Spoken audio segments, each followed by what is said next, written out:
Fala nação rubro-negra, bem-vindos a mais um plantão urgente aqui no nosso canal. Hoje a gente tem uma análise daquelas direto ao ponto sobre o momento absolutamente turbulento e fascinante do nosso Mengão nesse início fervilhante de 2026. Pois é, e o clima tá pegando fogo nos bastidores. Aqui a gente traz a informação quente, porque a tempestade perfeita se formou, viu? Tem pressão da arquibancada, tem reunião a portas fechadas e, claro, uma final de Recopa Sul-Americana batendo na porta. Exatamente. E, galera, a base dessa nossa discussão de hoje vem de relatos muito aprofundados que, vivem o dia a dia do clube. É aquela informação de quem tá com a orelha colada lá na porta do vestiário. Isso, e não é só tática, né? A gente tá falando de um caldeirão que envolve até investigações financeiras complexas lá do patrocinador master. Bem lembrado. E antes da gente mergulhar nisso, um aviso super importante para quem está assistindo. Tudo que a gente falar aqui sobre finanças, contratos ou essas investigações corporativas vai ser tratado de forma estritamente factual, tá? Com certeza, sem tomar partido. Isso, sem viés político ou clubista. O objetivo é só reportar os relatos das fontes e entender como isso afeta o futebol. E aproveitando o gancho, nação, já deixa aquele like pesado, se inscreve no canal e compartilha o vídeo nos grupos, porque isso ajuda demais o plantão a crescer e trazer mais exclusivas para vocês. É isso aí.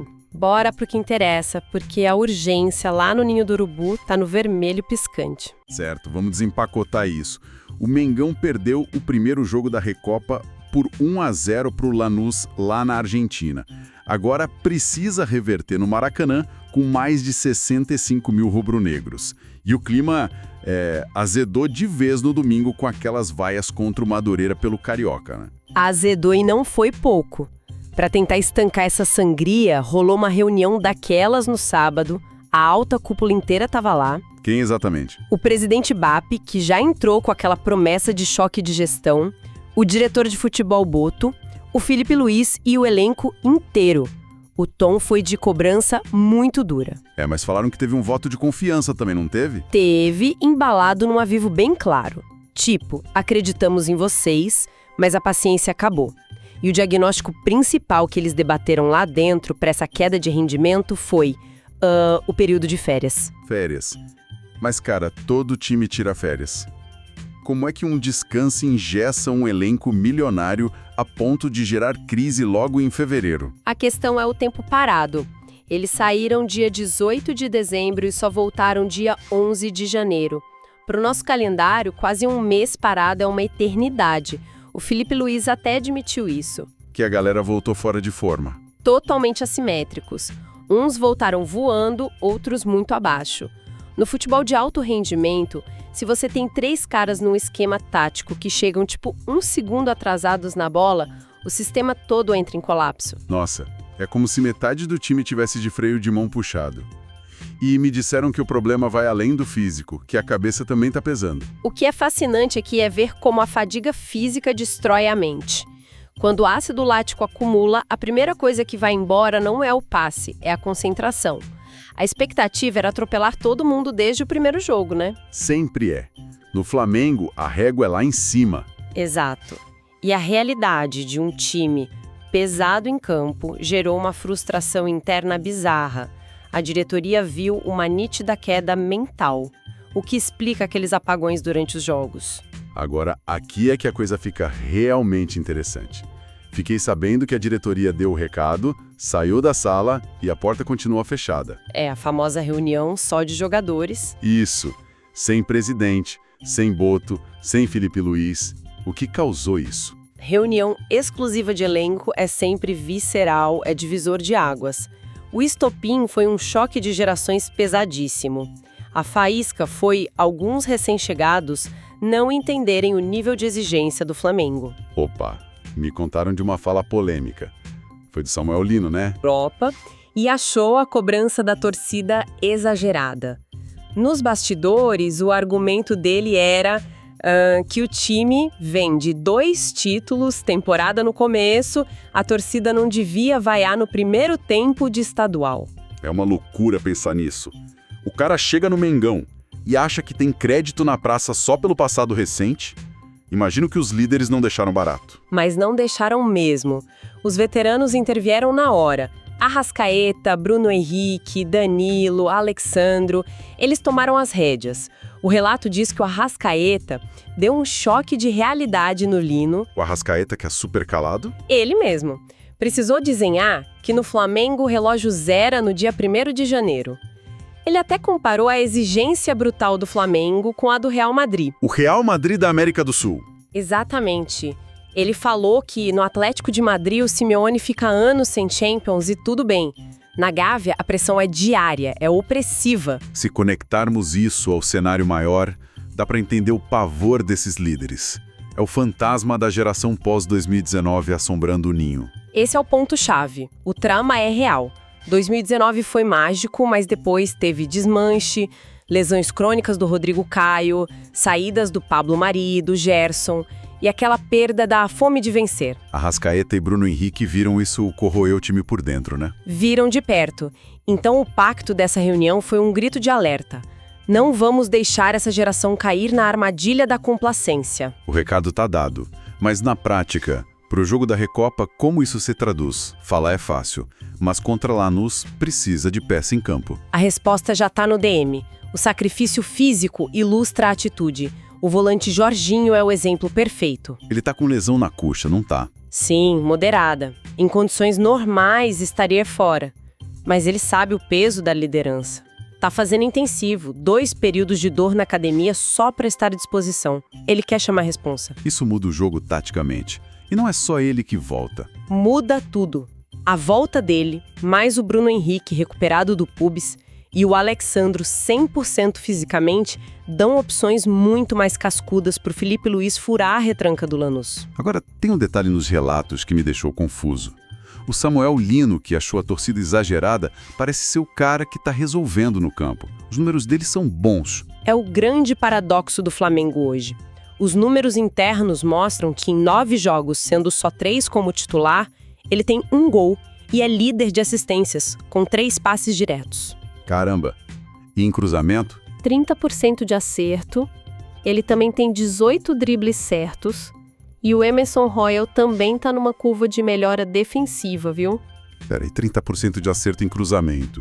Para quem não acompanha a métrica, errar 70% parece ruim. É que no futebol real a área é um caos.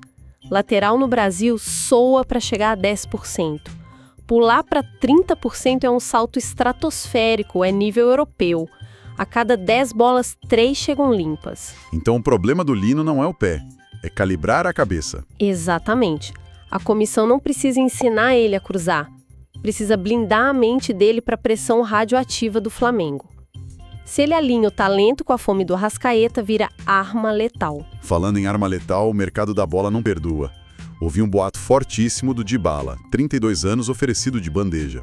E disseram que a diretoria recusou. Procede? Procede. Bateram um martelo no não. E isso mostra muito do planejamento. Eles querem rejuvenescer o elenco. Trazer um cara de 32, caro, histórico de lesão... Vai na contramão total. E além disso, o Dybala tá quase fechado para voltar para América do Sul, mas pro Boca Juniors, onde o apelo emocional para ele é maior. Mas a janela fecha agora dia 3 de março. Se não vem o Dybala, quem vem para apagar o incêndio? A resposta dura é: ninguém. O relógio estourou. Ventilaram Tati Castellanos, Caio Jorge, até Richarlison, mas não tem tempo para engenharia financeira agora. Reforço de peso só na janela do meio do ano. A solução para a Recopa tem que sair de dentro do ninho. Bom, se no campo a panela ferve, no ar-condicionado das reuniões a coisa também não tá calma. Tem um furacão envolvendo o BRB, patrocinador master. O que tá rolando? O BRB tá passando por um escrutínio severo no mercado. Investigações sérias, problema de liquidez, demissões na diretoria. E quando o patrocinador master balança, a torcida entra em pânico. Lógico. Se o BRB quebra, como o Flamengo paga a folha salarial de Pedro, Arrascaeta e companhia? Isso levanta uma questão essencial sobre governança. E aqui, o Flamengo se mostra um gigante. O departamento jurídico se precaveu de um jeito notável. Tipo um seguro de carro? Perfeito, cobertura total. O contrato tem cláusulas muito bem amarradas. Se o BRB precisar rescindir por causa dessa crise, as multas garantem o caixa e o pagamento integral até acharem um substituto. O Flamengo está isolado do risco. Ufa, é um alívio para a nação. E parece que arrumar substituto não é problema. Tem fila de espera para a camisa. Confere? Fila gigantesca. Dia 5 de março, o Conselho já vota patrocínios novos. Tem a montadora Get Motors para o calção e a Ademicon, de consórcios, para a barra da camisa. Tá tão disputado que a galera brinca nos bastidores. Eu vi essa piada. Falaram que a camisa vai virar macacão de Fórmula 1 dos anos 90, cheio de logo até no pescoço. A metáfora do macacão é perfeita. Mostra como o clube opera numa realidade paralela comercialmente. O time pode estar sendo vaiado, mas a marca Flamengo continua vendendo loucamente. E já que falamos de dinheiro grosso, as bets. O governo está regulamentando, tem papo de proibição. Se a lei mudar, o Flamengo não perde a maior fonte de renda? É um debate espinhoso, mas as regulamentações focam mais em tributação e barrar joguinhos de azar tipo cassino, não os palpites de futebol em si. Mas o consenso na diretoria é a tal da demanda reprimida. Como funciona isso no caso do Flamengo? A atração da marca é tão magnética que tem dezenas de gigantes do varejo e tecnologia querendo a camisa. Mas não competem com a grana imediata das bets hoje. No pior cenário, com o governo proibindo, o impacto seria super passageiro. As tradicionais ocupariam o espaço. Instantaneamente. Talvez tivessem que fatiar a cota master em 2 grandes patrocínios em vez de um cheque só, mas a engrenagem não trava. O Flamengo é a prova de abalos no mercado publicitário. Então, o que tudo isso significa para o rubro-negro que vai para o Maracanã? É um Flamengo paradoxal. De um lado, a torcida fervorosa que esgotou ingresso e quer amassar o Lanús.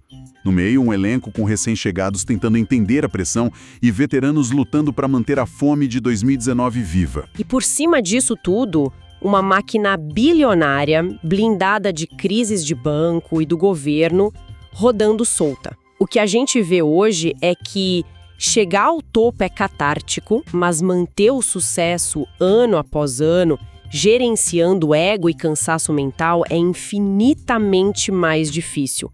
Manter o topo cansa a alma. Cansa demais. Isso deixa uma reflexão forte. O Flamengo construiu esse império associativo que atrai dinheiro no meio do caos, mas ainda depende de grito de veterano no vestiário para ter vontade de vencer. Com as SAFs aí no Brasil operando com frieza de algoritmo, será que no futuro elas vão roubar a cena se aproveitando dessas crises emocionais? Fica aí o pensamento para a nação enquanto a bola não rola. Galera, muito obrigado pela audiência, não esquece do like e até o próximo Plantão do Fla News. Saudações rubro-negras.